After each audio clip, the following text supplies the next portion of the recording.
ঢাকার রাজপথে আমিরে জামাতকে ঘিরে চমৎকার দৃশ্য।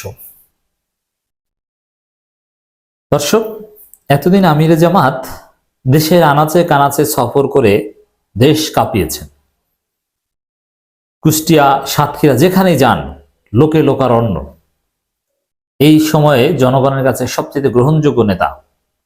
জনগণের ব্যাপক আগ্রহ যে না, আমরা একজন সৎ ভালো মানুষ পেয়েছি, একে প্রধানমন্ত্রী বানালে দেশ বাঁচবে, দুর্নীতিমুক্ত বাংলাদেশ হবে।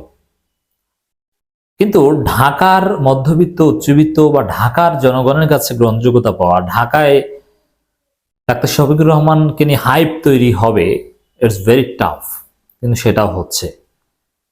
শুধু দেশের আনাচে কানাচে নয়, ঢাকার বাইরে নয়, ঢাকার মধ্যেও ডাক্তার শফিকুর রহমানকে ঘিরে হাইপ তৈরি হয়। জনগণ আগ্রহ আছে, জনগণ ডাক্তার শফিকুর রহমানকে দেখতে আসে। এর মানে রাজধানীতেও ডাক্তার শফিকুর রহমান এখন হিট, এবং আমরা আশা করছি তিনি রাজধানী থেকেই এমপি নির্বাচিত হবেন ইনশাল্লাহ। দর্শক, এটা দ্বারা বোঝা যায় ঢাকা, ঢাকার বাইরে সর্বত্র middle class, lower middle class, এমনকি এখন একেবারে এরিস্টোক্রেটিক ক্লাস অফ সোসাইটি, একবারে সোসাইটির যারা টপ হায়ারার্কিতে বিলং করে, তাদের মধ্যেও জামাত ইসলামী গ্রহণযোগ্যতা পাচ্ছে। মিরপুরে জামাতের একটা সুধী সমাবেশ অনুষ্ঠিত হয়েছে। সেখানে ঢাকার প্রতিষ্ঠিত অনেক ব্যবসায়ী, ঢাকার লোকাল অথবা ঢাকার অভিজাত শ্রেণী বলতে যা বোঝায়, যাদের মধ্যে জামাতের গ্রহণযোগ্যতা তেমন পাওয়াটা খুব টাফ, তাদের একটা উপস্থিতি সেখানে লক্ষ্য করেছে। এবং আমিরে জামাতকে ঘিরে, ডাক্তার শফিকুর রহমানকে ঘিরে যথেষ্ট আগ্রহ তাদের। অর্জিত বিজয় অর্থবহ করতে ঐক্যবদ্ধ হতে হবে ডাক্তার শফিকুর রহমান।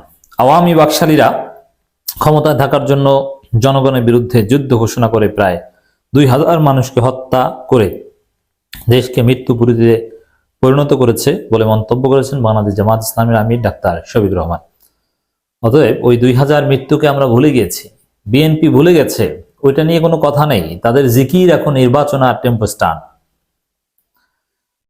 তিনি রাজধানী মিরপুরে মণিপুর স্কুল অ্যান্ড কলেজ মাঠে মিরপুর পূর্ব থানা জামাত ইসলামী আয়োজিত সুধী সমাবেশ আত্মকর্মসংস্থান সামগ্রী বিতরণকালে প্রধান অতিথির বক্তব্যে এসব কথা বলেন।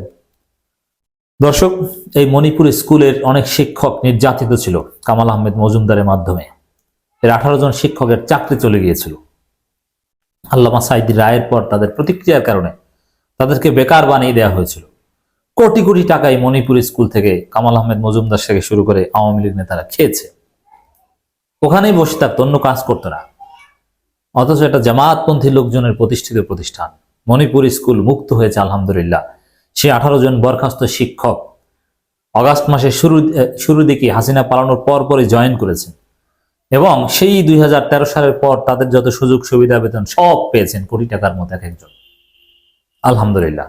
সেই মণিপুর স্কুল মাঠে আমিরে জামাত, চমৎকার দৃশ্য এটা। দর্শক,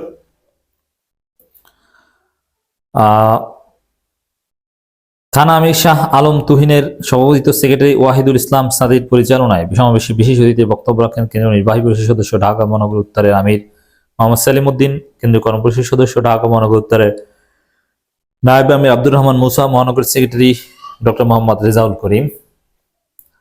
ডাক্তার শফিকুর রহমান এখন এই ঢাকার থানা পর্যায়ের প্রোগ্রামগুলোতে জয়েন করছেন, ঢাকা রাজনীতিতে গুরুত্ব দিচ্ছেন, ওয়ার্ড পর্যায়ের প্রোগ্রামের সামনে জয়েন করবেন, একেবারে জনগণের সাথে মিশে যাবেন। ডাক্তার শফিকুর রহমান বলেন, আওয়ামী লীগ কখনোই গণতান্ত্রিক মূল্যবোধের প্রতি শ্রদ্ধাশীল ছিল না। তারা অবৈধ ক্ষমতা দীর্ঘায়িত করে গদিতে থাকার জন্য যা ইচ্ছা তাই করেছে, তাই তাদের বিদায়টাও মোটেই সম্মানজনক হয়নি। ইতিহাস পর্যালোচনায় দেখা যায় এমন লজ্জাজনক বিদায় অতীতে কারোরই হয়নি। আর যারা এভাবে একবার বিদায় নিয়েছে তারা আর কখনোই দৃশ্যপটে ফিরে আসতে পারেনি, এবং তাদেরকে ইতিহাসের আস্থা করে নিক্ষিপ্ত হতে হয়েছে। কিন্তু আমাদের দেশের পতিত স্বৈরাচার আবারও ক্ষমতায় ফিরে আসার জন্য নানাবিধ ষড়যন্ত্রের আশ্রয় নিচ্ছে, নানানভাবে দেশকে অস্থিতিশীল করার অপচেষ্টা চালিয়ে যাচ্ছে। তিনি উপস্থিত সুধীদের উদ্দেশ্যে প্রশ্ন রেখে জানতে চান, যারা অকারণে মানুষ হত্যা করেছে তাদের এদেশে রাজনীতি করার অধিকার আছে কি? দেখেন, জামাতকে ট্যাগ দিচ্ছেন, আওয়ামী লীগকে জামাত পুনর্বাসন করতে চায়, কিন্তু আমির জামাত আওয়ামী লীগের রাজনীতির অধিকারই স্বীকার করে না। অতএব জামাতকে ট্যাগ দিবেন না।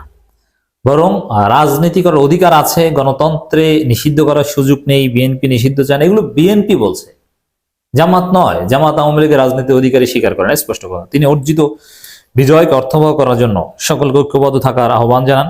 তিনি বলেন, ছাত্র আন্দোলনের দাবি ছিল খুবই যৌক্তিক, কিন্তু তারা বিষয়টাকে ইতিবাচকভাবে সমাধান করতে চায়নি, বরং রাষ্ট্রীয় শক্তির অপব্যবহার করে আন্দোলনকে ভিন্ন খাতে প্রবাহিত করার চেষ্টা করেছে। মূলত তারা অতি ছোট দাবিকে উপেক্ষা করতে হাজার হাজার মানুষ খুন করে নির্মম পাশবিকতার পরিচয় দিয়েছে। তারা শুধু আবু সাইদ বা মুগ্ধের মতো ছাত্রদের নয়, বরং সকল শ্রেণী পেশার মানুষের উপর নির্মমভাবে গুলি চালিয়েছে। তাদের জিঘাংসা থেকে রেহাই পায়নি নারী, শিশু, বৃদ্ধরাও। মায়ের কোলে দুগ্ধজাত সন্তান নিরাপদ ছিল না। এরপরও ফেসিবাদীরা ক্ষমতার দিবাস্বপ্নে বিভোর, কিন্তু জনগণ তাদেরকে সে সুযোগ কখনো দেবে না, বরং যে কোনো মূল্যে দেশে ফেসিবাদী অবতৎপরতা ঐক্যবদ্ধভাবে রুখে দেবে। আমিরে জামাত বলেন, আওয়ামী অপশাসন দুঃশাসনে রাষ্ট্রের সকল সেক্টর ধ্বংস করা হয়েছে। তারা ব্যাংক, বিমা সহ অর্থনৈতিক প্রতিষ্ঠান ও রাষ্ট্রের অঙ্গ প্রতিষ্ঠানগুলোকে পরিকল্পিতভাবে ধ্বংস করে দিয়েছে। এখন বিএনপি ক্ষমতায় না আসেই ধ্বংস করা শুরু করেছে। ইসলামী ব্যাংক নিয়ে উল্টাপাল্টা কথা বলছে, বোঝা যায় বিএনপি ক্ষমতা আসলে এরা ইসলামী ব্যাংক দখল করবে। অতএব জনগণকে সাবধান থাকতে হবে আরেক দখলদারের হাত থেকে দেশকে বাঁচানোর জন্য। মূলত তারা জনগণের ভাগ্যের পরিবর্তনের কথা বলে নিজেদের ভাগ্যের পরিবর্তন করে নিয়েছে। জনগণ তাদের এমন অপশাসন ও দুঃশাসনে ফিরতে চায় না। যারা অতীতে ক্ষমতায় ছিলেন তাদের স্মরণ করিয়ে দিয়ে আমিরে জামাত বলেন, নিজেদের অতীতের দিকে তাকান, ভালো করলে। এটা কাকে স্মরণ করে? বিএনপিকে ইঙ্গিতটা দিয়েছে। আমাদের এই আমিরে জামাত বা জামাতের বক্তব্যগুলো খুঁটিয়ে খুঁটিয়ে বিশ্লেষণ করতে হবে। যারা অতীতে ক্ষমতায় ছিলেন, বিএনপি ক্ষমতা ছিল, তাদেরকে ইঙ্গিত করে বলেছেন। তাদেরকে স্মরণ করে দিয়ে আমিরে জামাত বলেন, নিজেদের অতীতের দিকে তাকান, ভালো করলে জনগণ আপনাদের আবার বেছে নেবেন, মানে বিএনপিকে। অতীতে ভুল করেছেন, অন্যথায় অবশ্যই প্রত্যাখ্যান করবেন। তিনি জনগণের আস্থায় নিয়ে রাজনীতি করার আহ্বান জানান, তাহলে জনগণ আপনাদের সাদরে গ্রহণ করবে। আরো অনেকে অনেক কথা বলেন। যাই হোক দর্শক, ঢাকার রাজপথ কাঁপাচ্ছেন আমির জামাত ডাক্তার শফিকুর রহমান, জননেতা হয়ে উঠছেন ডাক্তার শফিকুর রহমান, এদেশের রাহবার হয়ে উঠছেন ডাক্তার শফিকুর রহমান। আমাদের কথা স্পষ্ট, প্রিয় দেশবাসী, আপনারা আওয়ামী লীগকে দেখেছেন, বিএনপিকে দেখেছেন, এবার একটু জামাত ইসলামীকে দেখেন। জামাত ইসলামের অন্যান্য নেতাদেরকেও আপনি দেখেছেন অনেক। মাওলানা নিজামী, সে অনেকের কাছে স্বাধীনতা বিরোধী ছিল, রাজাকার ছিল, গোলাম আজম রাজাকার ছিল, ঠিক আছে। ডাক্তার শফিকুর রহমান তো রাজাকার নয়। ডাক্তার শফিকুর রহমান সমস্যাটা কি? আপনাদের কোনো কাছে কোনো সমস্যা ধরা পড়ে? তিনি কি আপনাদের কাছে মনে হয় যে তিনি টাকা পয়সা চুরি করবেন, পাচার করবেন? তিনি কি মনে হয় আপনাদের হক মেরে খাবেন? তাকে এরকম মনে হয়? কারো আপনাদের মনে হয় না। তার কি যোগ্যতার ঘাটতি আছে? তিনি ভার্সেটাইল, বহুমুখী প্রতিভার অধিকারী। তিনি একজন ডাক্তার এবং তিনি ইসলামের সমৃদ্ধ জ্ঞান রাখেন। তার সিম্পলিসিটি, তার জীবনচারণ আপনারা দেখে নিঃসন্দেহে মুগ্ধ। হ্যাঁ, দুই একটা কথার সাথে আপনারা দ্বিমত পোষণ করতে পারেন যে এই কথাটা এইভাবে না বললে ভালো হতো, কিন্তু রাষ্ট্র পরিচালনার সাথে তো ওগুলো সম্পর্কিত নয়। অতএব ডাক্তার শফিকুর রহমানকে একবার প্রধানমন্ত্রী বানিয়ে দেখেন, বাংলাদেশটা কোথায় নিয়ে যায়। সত্যিকার অর্থে একজন নির্ভেজাল সৎ প্রধানমন্ত্রী পাবেন বাংলাদেশে।